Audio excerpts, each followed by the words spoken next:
Good evening, my beauties and bees. This is Cryptic Corner, and today we have a special show for you. On this show, we explore the unexplained, the supernatural, the paranormal and hidden, the mysterious, the alien, the accursed, and the forbidden. And I am stoked for this one because it's an old classic that I hadn't been able to find enough content on to feel like I really had a good video to cover it. And now I have one video with more than enough content, because the video we're looking at today is like incredibly long, longer than what we usually cover, but it's so in depth and I like it, so we're gonna watch it. And I'm going to comment on it because that's what we are. We are a skeptic and debunking channel first and foremost. And when someone makes some wild claims on YouTube, I do feel a hint of obligation to reel them back in. All right. So first and foremost, let me introduce the channel. All right. Today's subject, paranormal research, Paul Stonehill. Small channel, not a lot bigger than mine, but still a small channel, 14K.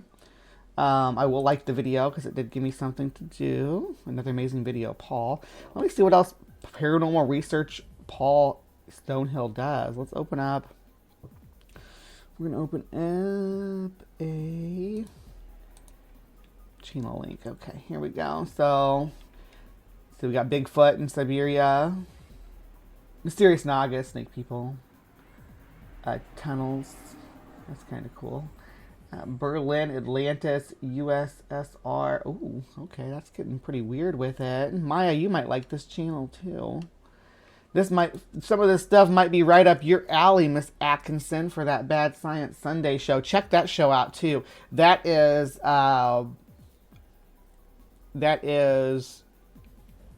Sunday nights at, it's 8:30 East or 8:30 Central to me. So what's that? 9:30 Eastern. But anyway, yeah, it's a later show, but it's fun. You have lots of fun. I'm terrible at transposing time. I always go backwards instead of forward. I'm a time traveler, I guess. Reign of the Wild Boar Radiation Chronicle. Oh my gosh, we might have to dig into that. That sounds like it could be a real hoot. Planet of Mystery. There's a planet where it rains diamonds is I think what that's going to be about. Anyway, you got to get a feel for it though. Alien predatory creatures of the Far East. That's just a hammerhead worm in the picture. Hammerhead worms are not alien. We have them everywhere. They're just rare to see because they're more fossorial than you expect. And predatory worms that eat other worms are at a trophic level where they're going to have a smaller population than, say, the earthworms or the dozens of other species of herbivorous and detrivorous worms that it preys on. But we're not here to just look through this guy's channel and see what's going on with the claims. We are actually going to be watching one of their videos, or at least part of one of their videos. I don't know how much we're going to get through. They seem to have an obsession with worms, though, which I am here for. Fear and Awe, Mysterious Whale Against the Empire. Oh, that's about, what's his name? The whale that haunted Constantinople, or not, I guess, Istanbul now. Istanbul to Constantinople. Anyway, yeah, that's, Porphyrius. Yeah, that was his name. I couldn't remember it. It took me a second. Anyway, so just wanted to give you an idea of the channel that we're looking at here. And what kind of claims and stuff that they're going to be making. You got cryptids. So this is like basically a Russian-centric cryptid channel. Northern Asia cryptid channel, if anything. Because we are talking about the Mongolian death worm. Let's hear what they have to say. Oh, hold on. Gotta fix the sound here. Property. There we go. All right. Caught that super early. 4 seconds in. Hello YouTube. Today we'll talk about the Mongolian death worm, and we will start with the fragment from the story written by Native Atheist. Yes, that's part of the reason why I decided to to do some sandworms, because the Beetlejuice movie is coming out too. I love the sandworms scene. very mysterious scientist and writer Ivan Yefremov. I already discussed him in my YouTube videos, and I urge you to look at the one that you will find a link to in the description. It was a mysterious person who was, when he died, the KGB suspected him to be an alien or associating with extraterrestrials or aliens, and the KGB, yeah.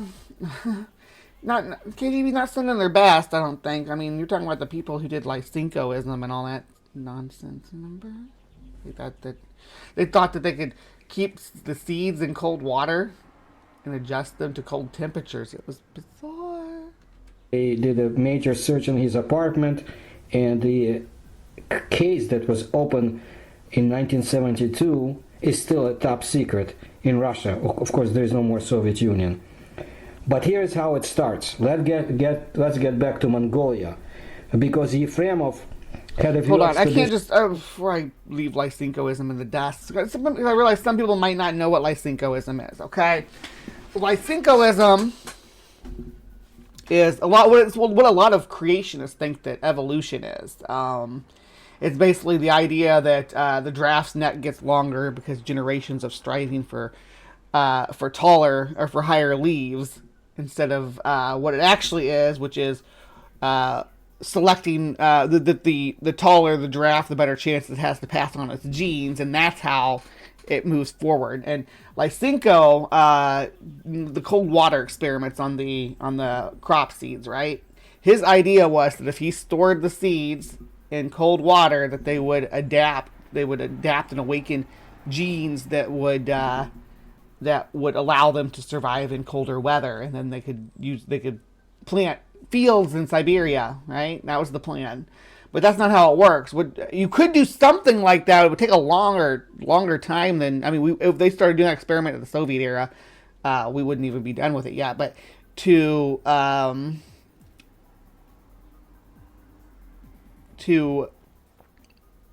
put the seeds, right, into I don't know how I got off on this tangent, I'm sorry.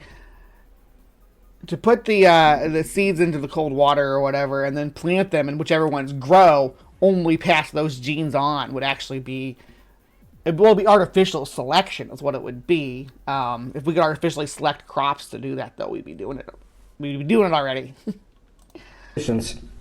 In the Gobi Desert, and there's still many. Yeah, it's got that Gina Ortega in it, the girl from Wednesday. She's in Beetlejuice. Yeah, and there's a new Beetlejuice.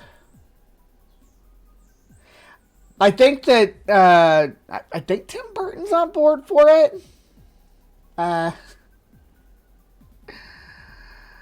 Yeah, there's like a little wind in the Beetlejuice.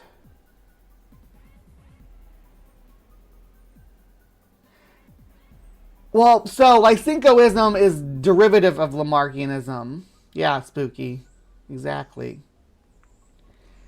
Yeah, Lamarckism, but Lamarck wasn't part of the Soviet program. That was Lysenko. Lamarck was a French naturalist, kind of like a Darwin. He was like a little bit before and contemporary to Darwin, and his theory was in the example often cited for Lamarckianism is the giraffe thing. Lysenkoism and Lamarckism, they're both the same principles, at least as far as I can see, as far as I can tell. Beetlejuice 2, bigger, juicier, Belafonte. Pretty sure those are legitimate MDW stage actors in Tremors. Tremors is one of my favorite monster movies. Mysteries and secrets involved with the expeditions, but we want to talk about the death worm today. The death worm! And The beginning is like this. "What's the matter with them?" said Grisha, the driver, who was annoyed. Then suddenly he put the brakes on and shouted to me, "Look, quick, what's that?" The view from the cab window was at this moment obscured by Misha, the radio operator, who had jumped down. Rifle in hand, he rushed towards the slope of a large dune. On a flat stretch of sand between two largest dunes, something was moving. Although the creature was crawling at no great distance from us, we could not at first make out what it was. It was moving. Yeah, another name for spooky. No, you were absolutely right. Another name for Lysenkoism was Neo-Lamarckism. I just looked it up to make sure that I was on the right track there. Yeah, so built on the same principles. Pseudoscience, all of it, though. Convulsive jerks, now arching in the middle, now stretched out straight. Now and then the jerk stopped, and the creature simply rolled over the sand. "What a strange thing, a sausage of some sort," whispered Grisha in my ear, as if trying not to frighten the unknown creature. We could see absolutely no trace of legs, mouth, or eyes. The eyes we might miss at this distance, but legs? More than anything, the creature resembled a huge sausage, about 3 feet long. Both ends were perfectly blunt, and it was impossible to decide which was head and which was tail. All that we could see was a great thick worm wriggling over the mauve sand. A great thick worm wiggling over the sand. Man, the chat is hopping this morning. What when you say WD or MDW? What does that mean? Massive desert worm, maybe. Like, well, there's Dune. I mean, Beetlejuice. Dune's worms are huge. They're like city size. They're absolutely massive. They make Godzilla look small. I mean, I think Godzilla could still take one, but he's bigger, or it's bigger than him. I think it would try to eat him, and then his atomic breath would blow it apart. But I digress. Getting into kaiju fights, and you're going to distract me with kaiju fights. But yeah, I do need to know. A huge, thick sausage. Yeah, that's what I think when I see a creature rolling down the hill. We're gonna look at some creatures too. Don't worry, we got creatures ahead. Creatures ahead. Don't always listen to your tapeworm, John. Sometimes you gotta take control. You gotta be like Dr. Octopus at the end of Spider-Man 2 and be like, "Listen to me now," and then send your tapeworm out to do your bidding. In its clumsy slow motion, there was something at once helpless and repulsive. I was not an expert in zoology, but I recognized at once that this creature belonged to a completely unknown species. In my travels in Mongolia, I had come across all sorts of animal life, but I had never heard of anything resembling this worm. "What a revolting object!" exclaimed Grisha. "I'll go and catch it, only I'd better put on my gloves." I couldn't touch it. He jumped off his seat, pulling on his leather gloves. "Stop, stop!"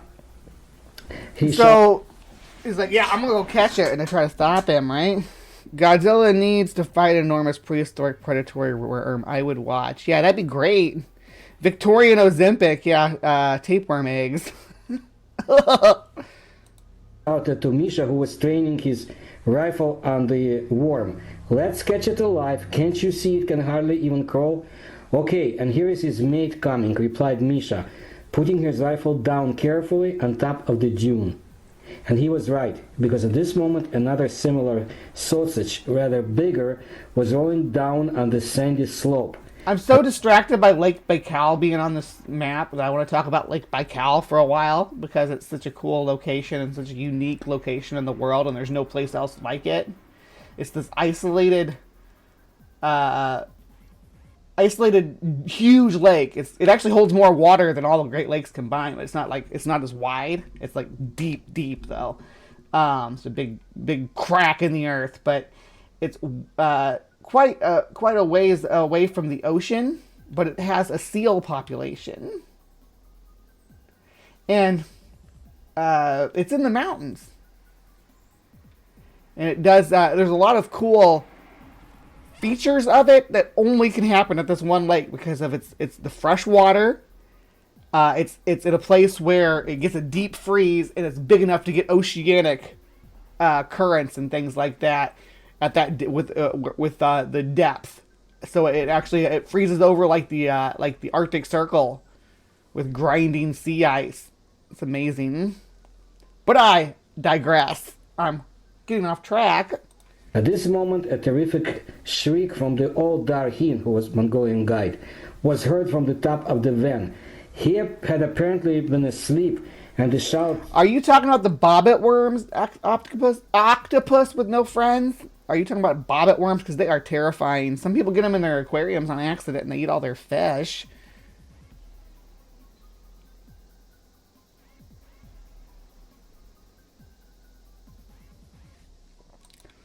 Something, and the movements had woken... The last Godzilla vs. King Kong movie, spoilers, Godzilla X Kong. Kong gets has a tooth infection and gets a prosthetic tooth. So I mean, it happens in the verse. I don't think Godzilla doesn't lose teeth, but Kong sure does. Him up. The Mongol was shouting something like "Oi, oi." Grisha and Misha, in the meantime, had reached the top of the dune and were now rushing down it at full speed. What happened next took no more than 1 minute. I hastened to jump from the cab in an attempt to join... Really look at this picture, though. I want you guys to really look at it. Alright? Because... in the chase of these I got some ideas. extraordinary creatures. But the moment I left the cab, Darhin rolled off the top and clutched me with his both hands. His face, usually calm, was distorted with fear. "Call them back. There is death there," he blurted out, panting. Then suddenly in a high falsetto shout, "Oi, oi, oi." More astonished than frightened by the old man's behavior, I shouted to both boys to come back, but they continued to run towards the unknown creatures, without hearing me or perhaps not wishing to hear. I took a step towards them, but Darhin pulled me back. I tried to free myself from his clutching hands, so as to watch these animals. My assistants were near them now, Misha in front and Grisha slightly behind. Suddenly both worms turned themselves into rings. Simultaneously their color changed and darkened. From the yellowish-gray they became bluish-mauve and bright blue at each end. Bright blue? Wow, these sound actually kind of pretty. I mean, if you ignore the fact that he's talking about them being like intestines or sausages or whatever, they sound pretty. If it was like a snake. Which, yeah, I will get to. Oh, yeah. Lorena should have chosen the garbage disposal. Ah! Lorena Worms. Goodness gracious, you guys. Misha fell forward on his face and lay still. I heard Grisha shout as he reached his friend, who was lying at a distance of about 12 feet from the worms. The next instant, Grisha, too, heeled over and fell on his side. His body turned over and rolled down the dune out of our sight. I freed myself from the guide and ran as fast as I could, but Darhin, with youthful vigor, grabbed my legs and we both rolled over in the soft sand. I struggled with the Mongol, who clung to me like a madman until, completely losing my temper, I pulled out my gun and pointed it at him. Only... Oh my god, like, go wrestle this animal or I'm gonna shoot you. What the hell? Dude's a little bit off his rocker, in my opinion. When the safety catch clicked off, did he let me go.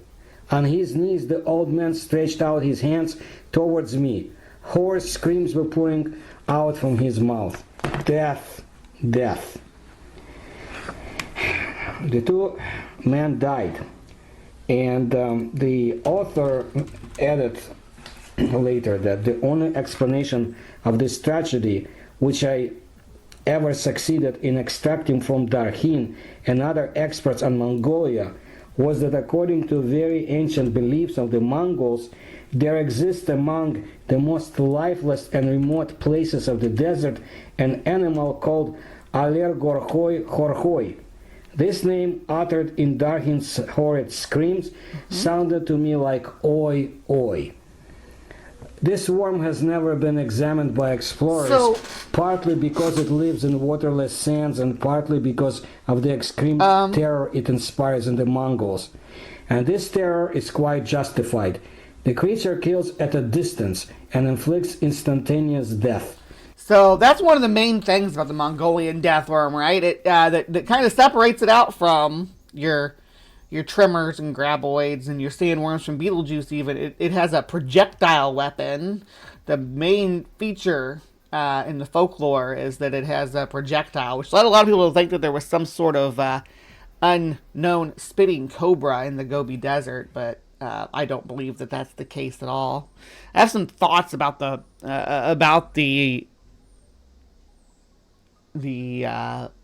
spray or whatever you want to call it, but he speculates on that a little bit here later on. It's pretty weird. What kind of force Allergorhoi Horhoi possesses, I cannot explain. It may be some exceptionally powerful electrical discharge or some poison given off by the creature.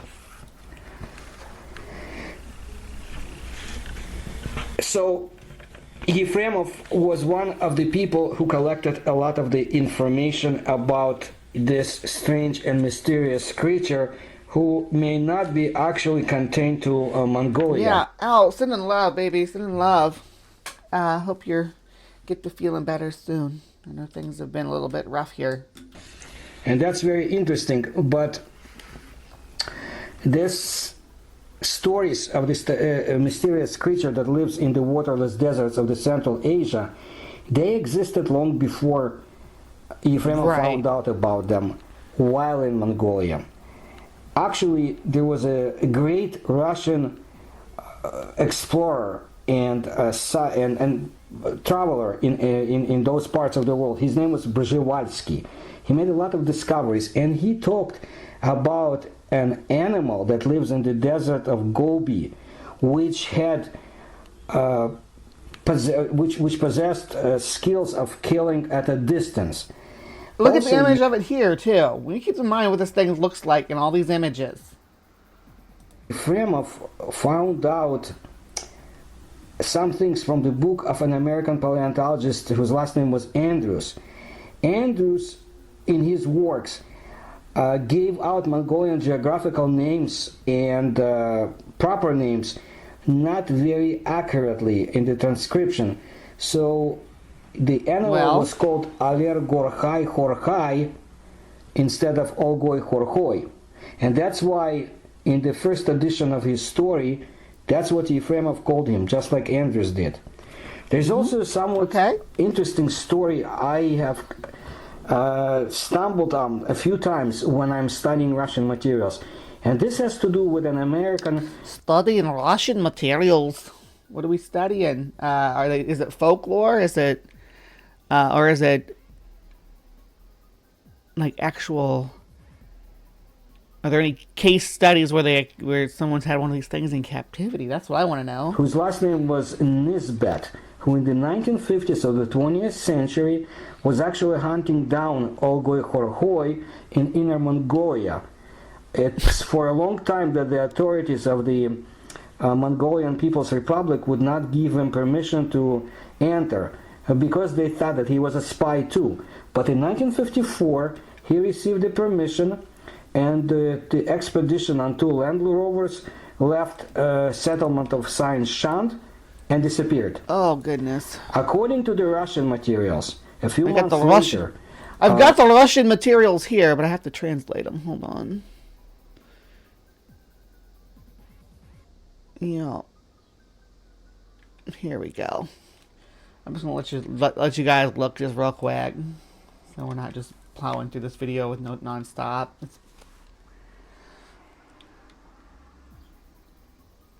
Talking about the trip to Mongolia in the 50s. There's the dude. Yuri Gorilov. Okay.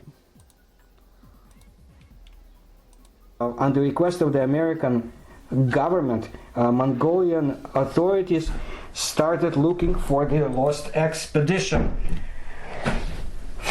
And they found the vehicles in very hard to reach area of the desert, and the vehicles were completely wholesome, I should say, without any damage, without... They were wholesome. No, they were whole. I think he meant to say whole. I don't think English is his first language. I'm not sure I should stop making fun of him for... He speaks better English than I speak Russian. The best Russian I can do is speak with fake Russian accent. So I know that he is doing very well. Anything like that. My fake Russian accent's even bad. Very strange. And Mongolians looked for Nesbitt and his comrades, but they found nothing until a little bit later time they found bodies of the Americans which were lying on open sun, so to say. Take care, John. Unprotected under the sun, and the reason why they died was not hard to establish. Apparently it was Algoi Horhoi, but the creature itself was not found in the Gobi is vast, hard to reach areas of the Gobi Desert, and I don't know why he doesn't just call it the Gobi. It's the Gobi Desert, the Gobi. Areas have been researched quite well recently, but nothing was found. So this death worm is considered by some to be an animal which is extinct long ago, but whose existence carries on in the folklore. However, some scientists, when they analyze information about Algoi... Well, my Russian accent comes completely from Bullwinkle and Rocky cartoons, so... It's Boris and Natasha. Hypothesize that they have a hypothesis that it can kill by very powerful poison, for example hydrogen cyanide. Nature has such creature, for example centipede kivsak, as it's known in Eurasia, which can kill its victims at a distance with a stream of hydrogen cyanide. But there are even more exotic hypotheses. For example, Algoi Horhoi kills using the small ball lightnings, which are formed during the powerful electrical discharge. I want to clarify that the one that spits that sprays the poison is actually a millipede, and it sprays the cyanide. It's not a centipede, but maybe the words are the same in Russian, and so he's translating it. But yeah, it's a millipede. I don't think there's any centipedes that spray cyanide for their. There's definitely millipedes that do, but centipedes are hunters, so it'd be a weird hunting tool. Something else. There was another person who looked for the Mongolian worm. It was back in the 1990s of the last century, of the 20th century, and his name was Ivan or Ivan Makarle. Together with Dr. Yaroslav Prokopets, who was a specialist in the tropical medicine and an operator whose ears are scooping, they actually did 2 expeditions to most distant areas of the Gobi Desert. See, he said Gobi Desert there. I don't know why he keeps saying the Mongolian Desert. He knows it's called the Gobi. I like this pretty snake, though. I think I know what kind of snake that is. Let me see. Mongolian. Oh, yeah, I closed that. Oh, well. And he popularized the story of the Mongolian death worm in the West. Ivan Makarle from the Czech Republic. They did not meet the creature, but he read a lot of books and materials available. For example, the Mongolian book Altain Saadak Goft, which described the Algoi Horhoi saying that it looked like a gut full of blood, and that like a stuffed sausage. If that looked like a stuffed sausage, that's kind of gross looking, but let's see. you can spot its movement on the waves of the sand when the creature moves around. Macaulay listened to the stories of the local people, and when he came back, he actually produced a movie about this mysterious monster of the Mongolian sands, which was shown on the Czech TV and then later all over the world. These look like polychaete worms, maybe. He was the one that maybe came close in the end of the last century about it, but not too many people talk about this cryptological creature nowadays. Maybe just those who really study it. I think what he's got up on the screen right now is polychaetes, right? Like these. Oh. No, that's his channel. Hold on. Is the polychaetes like these, right?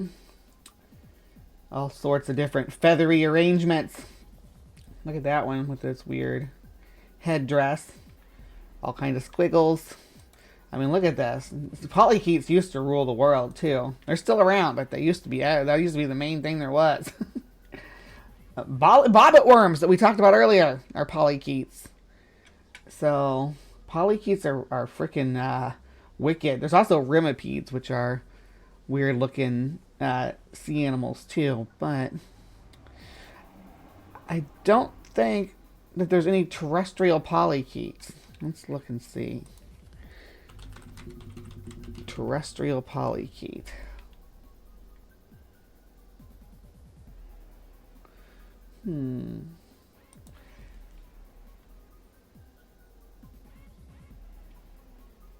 Let's see here. So I think they're mostly generally marine. Yeah. But I don't know of any terrestrial species. If I'm missing one, if I'm not thinking of one, certainly let me know. Hey, Top Tester. We're talking about Mongolian death worms. You're just in time. We're only about halfway through the video. Mongolia, and one of them is known as Dongijin Tsevagmit. He thinks there are two different varieties of the worm. Again, he used popular stories and beliefs and folk tales, and he found out that there is another type of the worm, so-called ball worm. Now it's a yellow worm.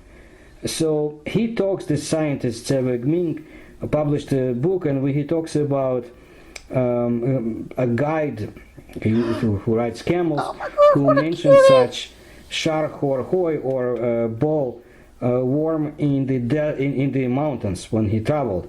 He saw how. I want to boop this guy. I guess since we got this picture up on the screen, I better tell you what this is.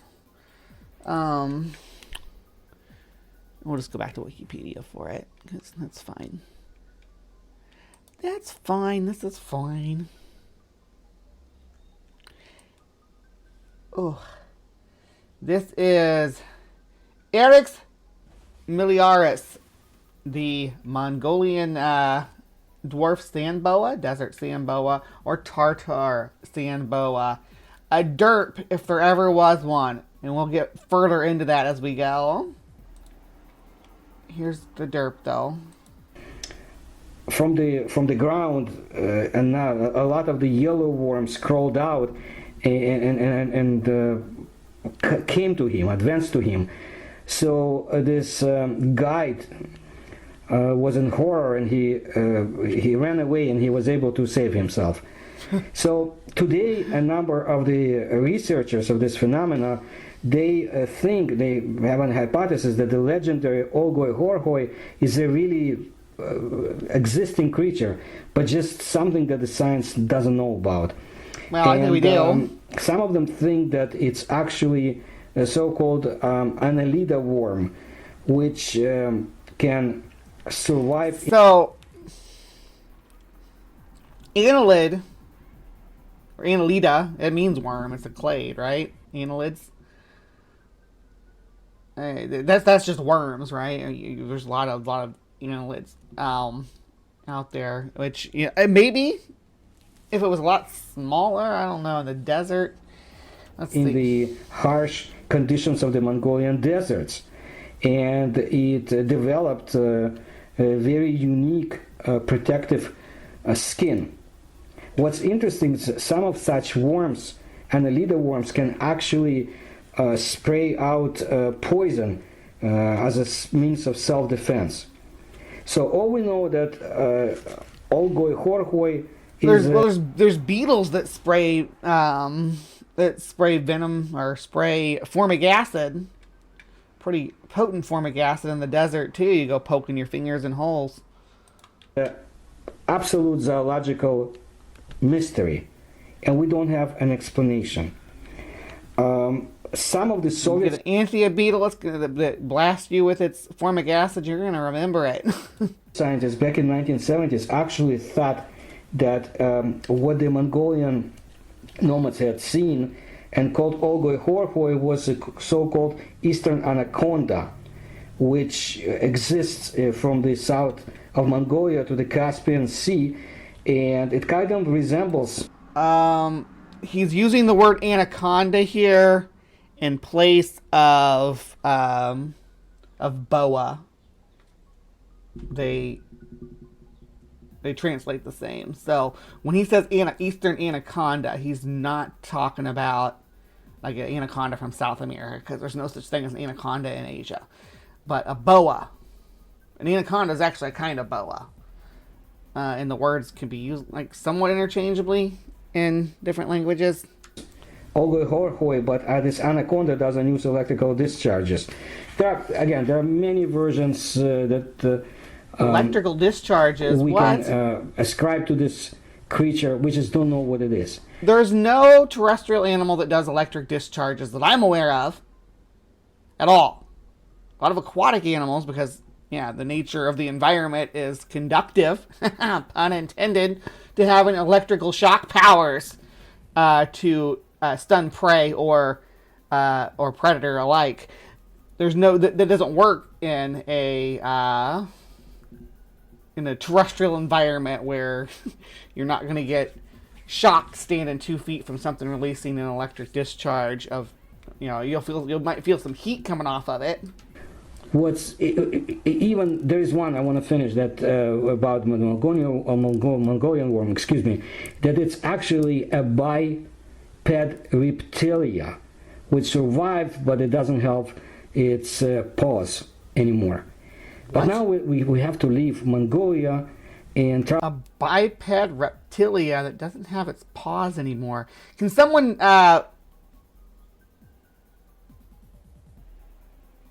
yeah, he means no, it's a sand boa. Yeah. He's using it in place of sand. The one we just looked at, this one. The desert sand boa, or the Tartar sand boa.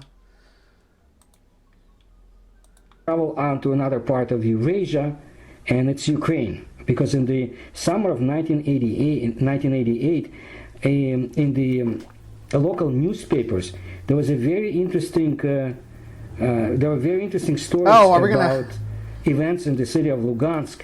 It's time that we drag Chernobyl into this, I assume. Let's see. In May of that year, there were some excavation works in the area, and one of the workers suffered a lot. He was taken to the hospital, and he was burned, and his burn was in the shape, serpentine shape, or like a snake on the left arm. So when he came to himself, he said that he felt like he was electrocuted, almost electrocuted, but there were no cables, electrical cables in the area. People right there. And 2 months later, there was a boy who perished in the area, and the cause of death was so cute. Was from the electrical current from unknown source. There were a few more cases in 89 and 1990, and all of these cases had to do with earthworks excavation works, or by being close to so-called freshly dug out soil, which was brought from another. Where there might be exposed wires, where someone's chopped with a shovel or digging tool. You don't say. Is that where people get a lot of electrical shocks? I don't talk about it a lot, but like when I was going to school and stuff, I was working installing satellite dishes around the area, right? And I'll tell you what, I've chopped into an electric line before with a shovel. 1-800-DIG-RIGHT. Don't make the same mistake I did. Another place. One of the people who suffered wounds said that before he fainted, he heard a very strange sound, which reminded him of the crying of a baby, of a child. And in the winter, not far from the area where they were laying so-called heat conveying pipeline scheme in an area of Lugansk, they captured a very strange creature. I don't know what the number to call in Soviet Russia, but yeah, you need to call before you dig. The guy will come out and put the orange lines down, or yellow lines, or white lines, depending on what kind of lines he's detecting. Mark all the gas mains, water lines, everything. I don't know what you call in Russia, though, sorry. And I don't know what you call in the UK either. Which emitted the same sounds, very similar sounds, when they got their hands on it, whoever was in the area. But lucky for the people who were digging out the ground in the area, they had thick mittens or gloves, and they didn't suffer. The one person actually was able to grab the strange creature and put it in the plastic bag and took it to show it to the neighbor, and then they took it to a biological laboratory. So, and then what happened? This creature, unknown to the science, was in a special metal cage or box in the laboratory behind very armored glass. Armored glass, you say? Okay, I'm with you so far. In Soviet Russia, dig-right call you. Let's see. In Mother Russia, you cry for baby. Looked like a violet-colored worm. It was about half a meter inside, and the head of the laboratory, who was a scientist, biological scientist, and his last name was Kulikov, he claimed that this was an unknown mutant, but it had a very distinctive. It looked very distinctly like this mysterious Olgoy Horhoi. I am getting these stories from the former Soviet Union, and I always want to find confirmation. Do we trust the former Soviet Union, guys? Do you trust a totalitarian system where reality conforms to the state? I'm not a tanky. Just so you know. Sometimes I can't. So I will tell you another one I heard. It has to do with Chernobyl. But I find... You can't even... The Gobi Desert is literally on the other side of Asia from Chernobyl, right? The other side of Asia. Somehow they're going to link Chernobyl into it, even though Mongolian death worms, at least as far as I can tell, reports date back to the 1930s. Complete confirmation, so to say, if I can, I don't know if the story is true, but it's very detailed. It happened in a small village not far from the Chernobyl nuclear power station, and it had to do with very unusual things that took place in the area. People would find out boots that were torn to pieces, or... Obviously they put this thing behind bulletproof glass, Ember, because they thought it was going to whip out a Glock and open fire in the laboratory. This one Russian had a bear riding in a car with him. I always see this video of these hot Russian guys working out with a bear in the background, like playing and doing stuff. It's kind of cute. They would find out, for example, laundry that was left to dry outside. It was cut in small, also small fragments, pieces. Sometimes in the morning, housewives would find strange blood wounds, blood-emitting wounds on body of pets. Also, in the area of where vegetables grow, in those areas, they found strange traces. It was not even traces, but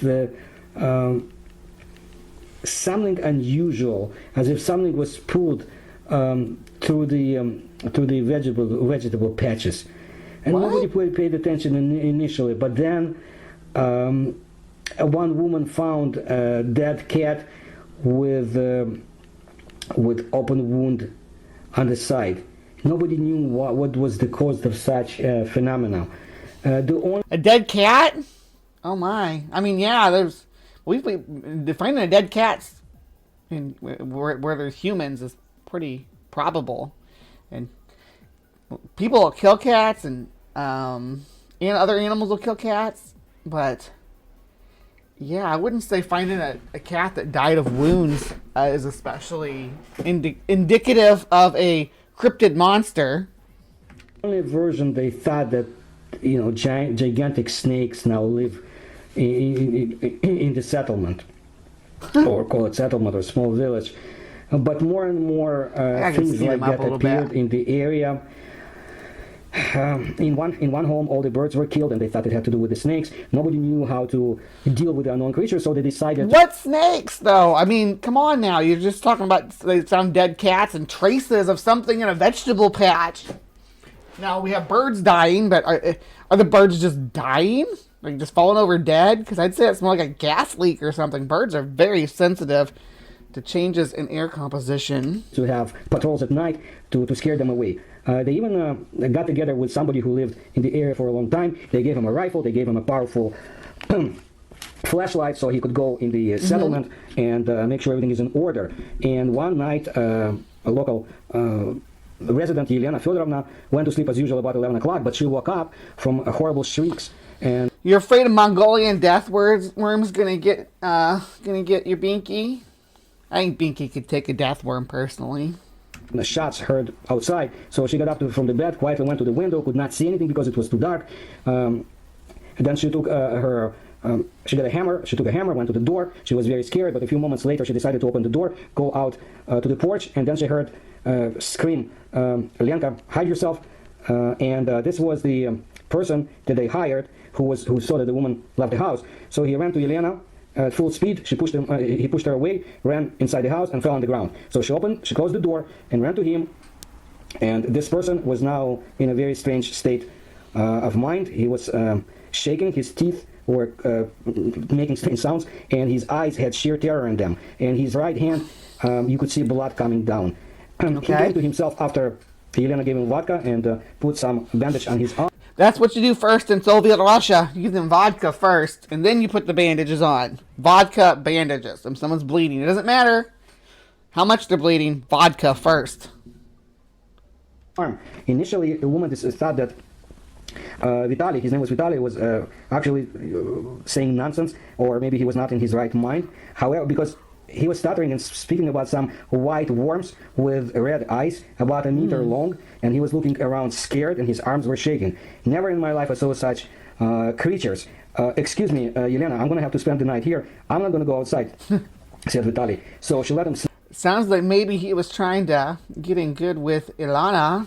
It's like, hey, yeah, there's scary worms out there. We'll have to hide out here tonight, just the two of us. Sleep in the kitchen, and in the morning he told her stories that really brought terror to her. It all began when Vitaly heard some strange rustling noise in the bushes, so he came close. He pushed the branches away, and he put his flashlight to see what was going on. He saw some strange white... I have a hard time believing. I used to be a believer. I used to like I used to like think Bigfoot was real. I don't know that I ever believed in the Loch Ness Monster, though.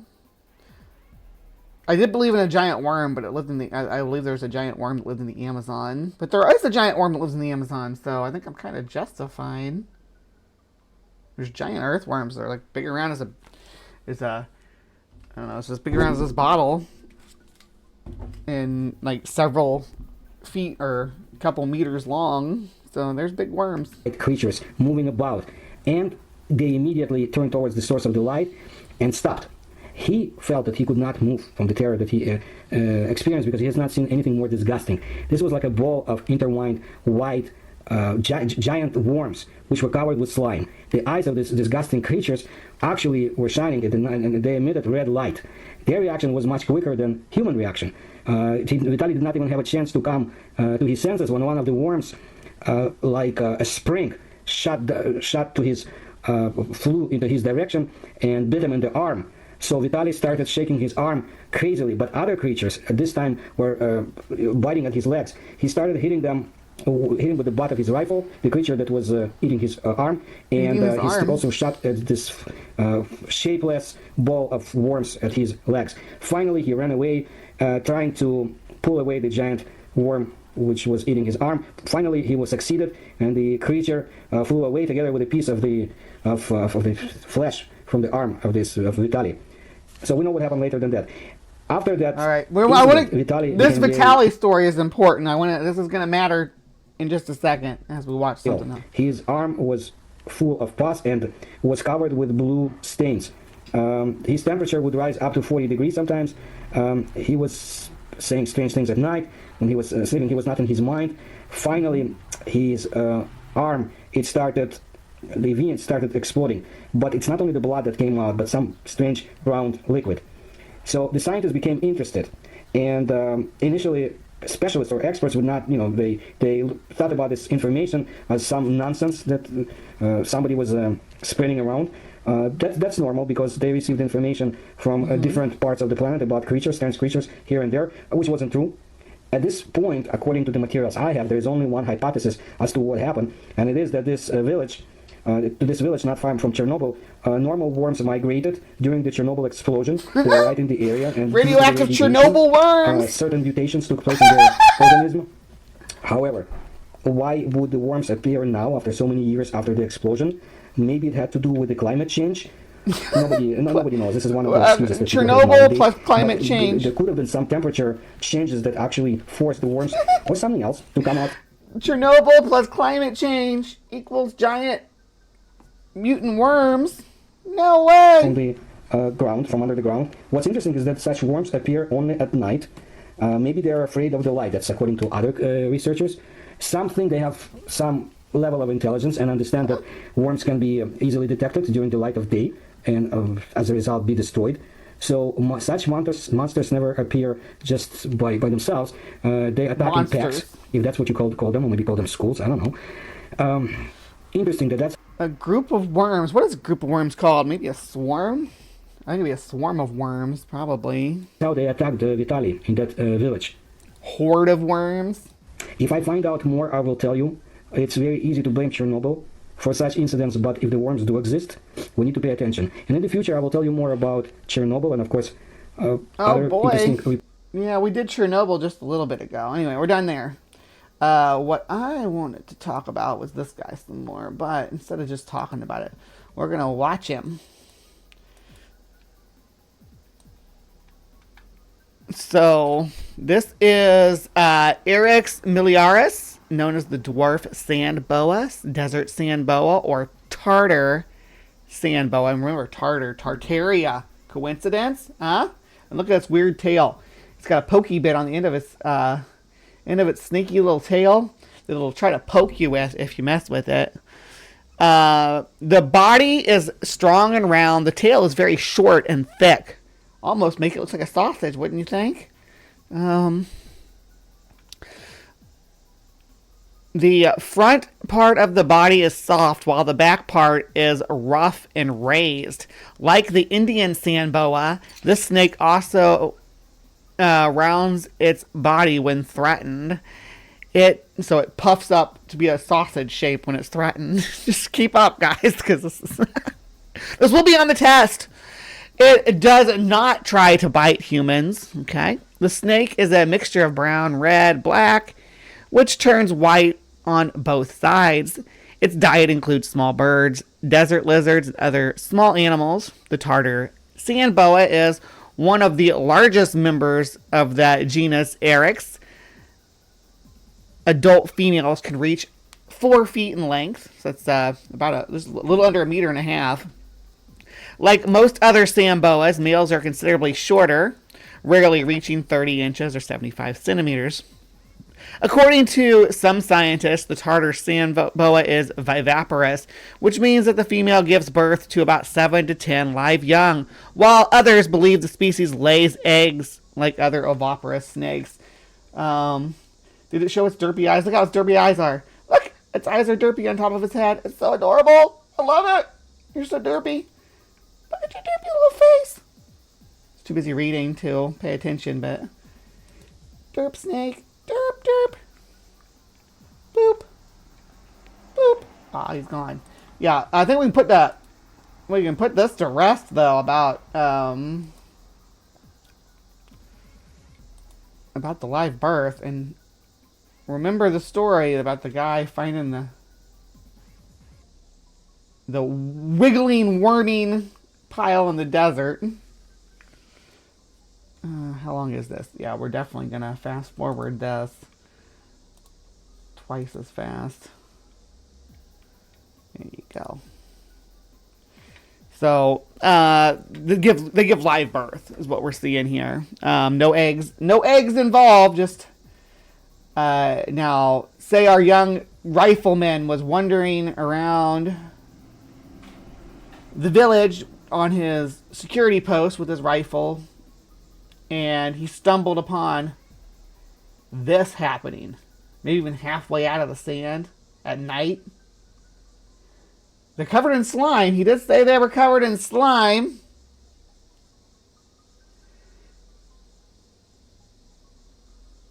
A clue of worms? That's boring. I don't like that.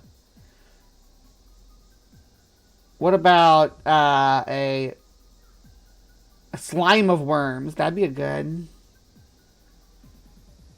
Or a mischief of a mischief is ferrets, right? Or mice a mischief too? Yeah. But as you can see, these animals give live birth. So, and mixed among their little stripy babies are the expelled eggs, eggshells, which are soft and leathery, and lots of gooiness that people might think is, see, once you get a whole bunch of them coming out all wiggly, look at that.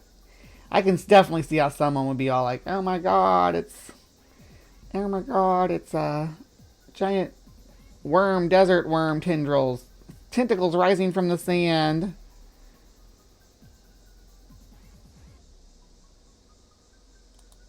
And she's got lots of babies squirming around. Now, look. That would freak anybody out, because people in Russia, especially back in the day, probably didn't, and it sounds like a lot of people still don't know that these things give live birth. So snakes lay eggs. When they run into this and it's doing that, must not be a snake, right? I don't know if this is too graphic for you guys. I'll finish up here. All right. So there's another snake in Russia. I also thought we'd just get a quick spotlight too. This little guy's pretty feisty. Check this out. I don't think this has anything to do with the Mongolian deathworm, but check how aggressive this little guy gets. He's not messing around. That's an arrow snake. He's like, I'm gonna kick your ass. Oh, another guy. Oh, you want some too? He's feisty. He's like, I'm not messing around at all. I guess they were picking him up and messing with him. It's probably why he got all worked up. But he's like, I'll bite you. Look at him. He's feisty. So feisty. So just, here's the thing about snakes too, is just leave them alone. They're just trying to do, they're trying to do snake stuff. Let them do their snake stuff. They don't want to do anything. They don't want anything to do with you. They just want to do their snake stuff. But what do you all think about the Mongolian death worm? Do we think it's a real cryptid worm creature, an unknown worm creature, or is it a sand boa? Is it another known species of snake or worm or annelid, or mole lizard or something along those lines? Let me know in the comments down below, because I want your opinions on all this. Thank you for sticking with me through this Russian experiment that we did today. So, yeah, that's going to be it for Cryptic Corner. Please remember to be kind, take care, and we'll see you next time.